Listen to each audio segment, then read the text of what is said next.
Aujourd'hui, dans les mots de la zone C, on zoome sur l'ubérisation. Laissez-moi, je suis dans ma zone. Laissez-moi, je suis dans ma zone. Ubérisation est un néologisme formé à partir du nom de l'entreprise Uber. Il désigne la mise en relation d'un client avec un professionnel grâce aux nouvelles technologies. C'est un principe qui a explosé ces dernières années, notamment grâce à l'application. On l'a alors vu s'appliquer pour bien d'autres domaines que les chauffeurs. On peut citer la nourriture avec Deliveroo ou encore l'hôtellerie avec Airbnb. Et c'est un concept qui s'inscrit parfaitement dans l'économie collaborative. Et ça tombe bien parce que c'est le thème principal de la Zone C, notre site sur l'économie collaborative.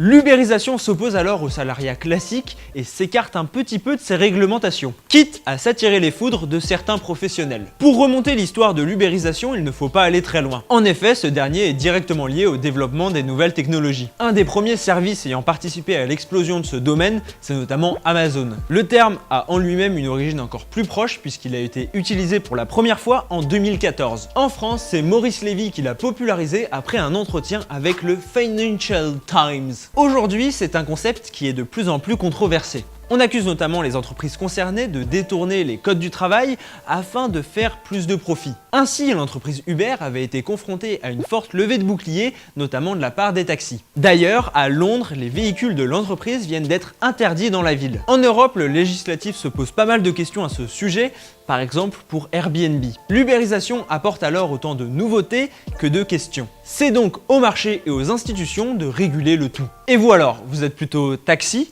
ou Uber ?